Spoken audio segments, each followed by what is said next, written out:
ആകാംക്ഷയോടെ കാത്തിരിക്കുന്ന ചിത്രങ്ങളിലൊന്നാണ് കൂലി. രജനീകാന്ത് ചിത്രം എന്നത് മാത്രമല്ല, ലോകേഷ് കനകരാജ് ഒരുക്കുന്നു എന്നതുകൂടിയാണ് ഈ ചിത്രത്തിന്റെ ഹൈപ്പ് ഉയരാൻ കാരണമായിട്ടുള്ളത്. തലൈവർ 171 എന്നറിയപ്പെട്ടിരുന്ന സിനിമയുടെ ടൈറ്റിൽ പ്രഖ്യാപിച്ചത് കുറച്ചു നാളുകൾക്ക് മുമ്പാണ്. തമിഴിലെ സൂപ്പർ സ്റ്റാറും പുതിയ തലമുറയിൽ ഏറ്റവും അധികം ആഘോഷിക്കപ്പെടുന്ന സംവിധായകനും ഒരുമിക്കുന്ന ചിത്രത്തിന് വേണ്ടി ആരാധകർ കാത്തിരിക്കുകയാണ്.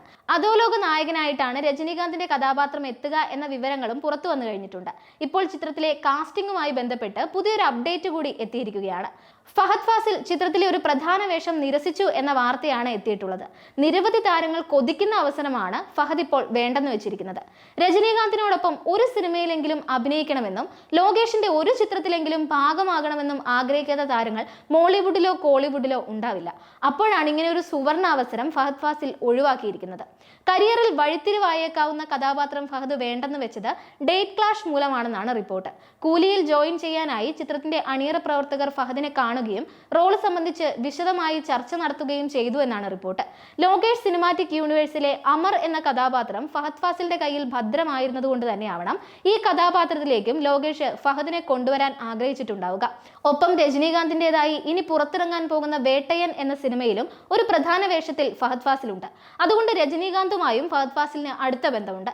ഏറ്റവും അടുപ്പമുള്ള സംവിധായകനും നടനും സിനിമയിൽ ഉണ്ടായിട്ട് കൂടി ആ കഥാപാത്രം ഫഹദ് വേണ്ടെന്ന് വെച്ചെങ്കിൽ അതിന് പകരമായി ചെയ്യുന്ന സിനിമകളിൽ അത്ര പ്രതീക്ഷയുണ്ടാകും എന്നാണ് സിനിമാ നിരീക്ഷകരുടെ വിലയിരുത്തൽ. കാരണം അത്രയും മികച്ച ലൈനപ്പാണ് നിലവിൽ ഫഹദ് ഫാസിലിന് മലയാളം, തമിഴ്, തെലുങ്ക് സിനിമകളിലായിട്ടുള്ളത്.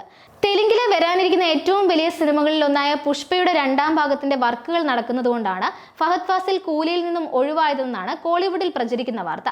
സംവിധായകൻ ജിത്തു ജോസഫിനൊപ്പമാണ് ഫഹദിന്റെ ഏറ്റവും പുതിയ സിനിമ പ്രഖ്യാപിച്ചിട്ടുള്ളത്. നേരിന്റെ തിരക്കഥാകൃത്തായ ശാന്തി മായാദേവി തന്നെയാണ് പുതിയ സിനിമയും എഴുതിയിട്ടുള്ളത്. E4 എന്റർടൈൻമെന്റ്സ് ആണ് നിർമ്മാണം. ചിത്രത്തിലെ കാസ്റ്റിംഗ് സംബന്ധിച്ച വിവരങ്ങളൊന്നും ഇതുവരെ പുറത്തുവിട്ടിട്ടില്ല. ത്രില്ലർ ചിത്രവുമായിട്ടാണോ ജിത്തു ജോസഫ് ഫഹദ് ഫാസിൽ കോംബോ എത്താൻ പോകുന്നത് എന്ന ചോദ്യങ്ങളാണ് സിനിമയുടെ പ്രഖ്യാപനത്തോടെ ആരാധകർ ചോദിച്ചുകൊണ്ടേയിരുന്നത്. ഇക്കാര്യത്തിൽ ഇതുവരെ വ്യക്തത വന്നിട്ടില്ല. അടുത്തിടെ ഫഹദിന്റേതായി മറ്റൊരു ചിത്രം കൂടി പ്രഖ്യാപിച്ചിരുന്നു. SJ സൂര്യ ഫഹദ് ഫാസിൽ കോമ്പിനേഷനിലെത്തുന്ന വിപിൻ ദാസ് ചിത്രമാണിത്. ഗുരുവായൂർ അമ്പലനടയിൽ എന്ന ചിത്രത്തിന്റെ വിജയത്തിന് ശേഷം വിപിന്റേതായി എത്താൻ പോകുന്ന സിനിമ കൂടിയായിരിക്കും ഇത്. ബാദുഷാ സിനിമാസ് ആണ് ചിത്രം നിർമ്മിക്കാൻ പോകുന്നത്. മാസ് എന്റർടൈനർ ആയിട്ടാണ് ചിത്രം ഒരുങ്ങുന്നത് എന്ന വിവരവും പുറത്തുവിട്ടിട്ടുണ്ട്. ഇതേ ജോണറിൽ തന്നെ ഒരുക്കിയിട്ടുള്ള ഫഹദിന്റെ ആവേശം തിയേറ്ററുകളിൽ കത്തിക്കയറി കഴിഞ്ഞ സമയത്താണ് പുതിയ അനൗൺസ്മെന്റും വന്നിരുന്നത്. മലയാളത്തിൽ മാത്രമല്ല, തമിഴ്, കന്നഡ, തെലുങ്ക് ഭാഷകളിൽ കൂടിയാണ് ഈ ചിത്രം ഒരുങ്ങുന്നത്. മറ്റൊരു പ്രധാന ചിത്രം രജനീകാന്തിനോടൊപ്പമുള്ള വേട്ടയനാണ്. തലൈവർക്കൊപ്പം ഫഹദ് ഫാസിൽ ആദ്യമായിട്ട് എത്തുകയാണ്.